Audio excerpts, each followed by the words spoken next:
सुंदरपुर गांव में एक जमींदार अपनी पत्नी माया और बेटे मोहन के साथ रहा करता था।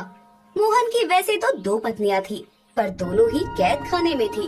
वो दोनों उन सभी के साथ न रहकर कैद खाने में रहा करती थी। बेटे, तूने तो 2 शादियां कर ली, पर क्या फायदा इन शादियों का जब तेरी दोनों पत्नियां ही तेरे साथ नहीं रहती। तो क्या करूं पिताजी, वे दोनों माँ की शर्तें पूरी नहीं कर पाई। अगर उन्होंने माँ की शर्तें पूरी कर दी होती तो आज वे दोनों कैद खाने में कैद नहीं होती। ठीक है बेटे, तू चिंता मत कर।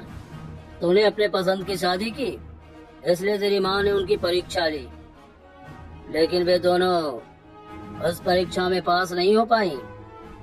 अब मैं तेरे लिए कोई ढूंढता हूँ, तो फिक्र मत कर। आप सच कह रहे हैं पिताजी? हाँ भाई, सच कह रहा हूँ। अच्छा भाग्यवान, सुनो, मैं बाहर जा रहा हूँ, मुझे कुछ काम है, शाम तक आऊंगा। ठीक है जी।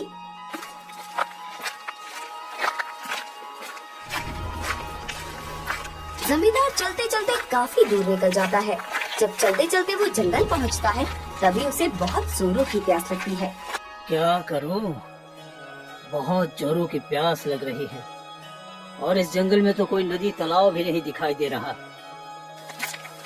जमींदार जंगल में आगे बढ़ता है, तभी उसकी नजर एक मकान पर जाती है। वो मकान एक कुम्हार का था। जमींदार उस कुम्हार के मकान में जाता है, जहाँ एक बहुत ही सुंदर सी लड़की सुंदर सुंदर घड़े बना रही होती है। बेटी। जी, कौन है आप? बेटी, मैं अपने काम पे जा रहा था, मुझे बड़े जोरों की प्यास लग रही थी। तुम्हारा घर देखा तो प्यास बुझाने आ गया। क्या तुम मुझे पानी पिला दोगी? जी जी बिल्कुल, आप यही ठहरिए, मैं आपके लिए पानी लेकर आती हूँ। कमला अंदर जाती है और एक गिलास पानी ले आती है, लेकिन उस गिलास के पानी में वो कुछ तिनके डाल देती है। इस गिलास का पानी तो बहुत साफ है, और इस लड़की ने गिलास के पानी में ये तिनके क्यों डाले हुए हैं? ये क्या रहस्य है? एक काम करता हूँ, पानी पी लेता हूँ, फिर इस लड़की से इस विषय में पूछता हूँ। जमींदार पानी को अच्छे से धीरे धीरे फूंक फूंक कर और तिनके अलग करके घूंट घूंट पीता है। बेटी, पानी देने के लिए पहले तो तेरा बहुत बहुत धन्यवाद। पर बेटी, एक बात मुझे समझ में नहीं आई। वो क्या? तुमने मुझे जो पानी दिया वो बहुत साफ सुथरा था, लेकिन उसमें तुमने कुछ तिनके के टुकड़े डाले हुए थे। वो मुझे कुछ समझ में नहीं आया। वो तिनके के टुकड़े मैंने इसलिए डाले थे ताकि आप पानी को एक साथ न पिए, बल्कि आप उन तिनकों को धीरे धीरे अलग करके घूंट घूंट पिए। पर ऐसा क्यों? आप बहुत देर से धूप में सफर कर रहे हैं और आपको बहुत जोरों की प्यास लगी थी। अगर मैं आपको पानी का ग्लास बिना तिनकों के डालकर देती तो आप सारा का सारा पानी घटाघट पी जाते, और इससे आपकी तबीयत खराब हो सकती थी, इसलिए मैंने ऐसा किया। वाह, इतनी समझदार बच्ची है ये। इससे समझदार लड़की तो शायद मुझे ढूंढने पर भी न मिले। क्यों न मैं इसे अपने घर की बहू बना लूं। क्या हुआ? क्या सोच रहे हैं आप? बेटी, तुम्हारे इस घर में और कौन कौन रहता है? मैं और मेरी माँ। अच्छा, एक काम करो बेटी, जाओ तुम अपनी माँ को बुला लाओ। जी ठीक है। कमला अपनी बूढ़ी माँ को बुला लाती है। जी कहिए, कौन है आप और आपको मुझसे क्या काम है? जी, मैं सुंदरपुर गांव का जमींदार हूँ। मुझे आपकी बेटी बहुत अच्छी लगी है, मैं इसे अपने घर की बहू बनाना चाहता हूँ। क्या? ये आप क्या कह रहे हैं? हम ठहरे एक मामूली से घड़े बनाने वाले, और आप जमींदार। हमारे पास तो 2 वक्त की रोटी भी खाने के लिए नहीं है, और न ही हम आपको कुछ दहेज में दे पाएंगे। फिर कैसे बनेगा हमारे बीच संबंध? नहीं नहीं, हमें आपसे कुछ नहीं चाहिए, हमें सिर्फ आपकी बेटी चाहिए। अब आप बताइए, क्या आपको ये रिश्ता मंजूर है? पर मालिक इतनी जल्दी? हाँ, तो शुभ काम में देर नहीं करनी चाहिए।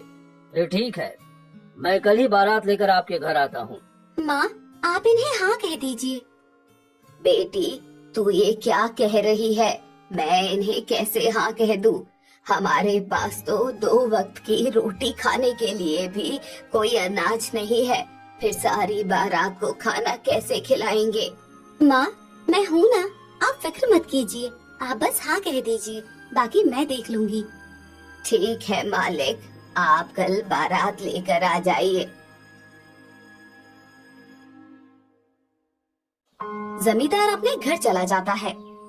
बेटी, मैंने मालिक को कल बारात के लिए तो बोल दिया है, लेकिन कैसे क्या होगा मुझे तो कुछ समझ नहीं आ रहा।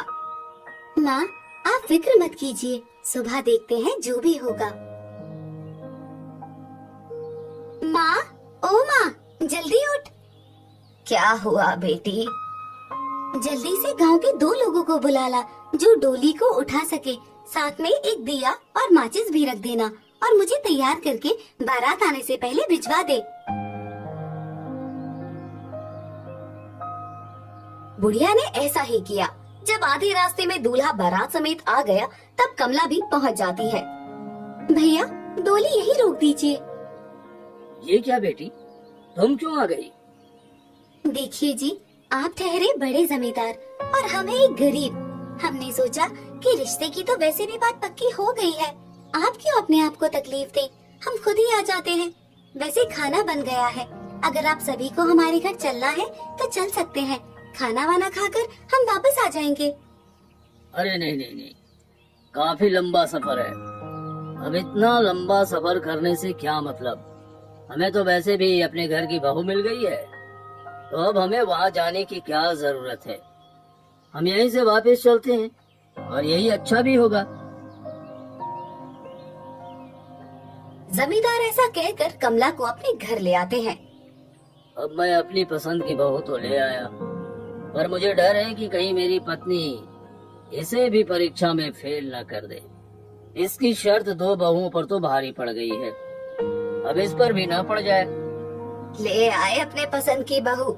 चलो, अब मैं इसे ले जाकर देखूं तो ये मेरे इस घर में रहने लायक है भी कि नहीं, ये मेरी शर्त को पूरा कर पाती है कि नहीं। शर्त? कैसी शर्त माँ? आओ बताती हूँ।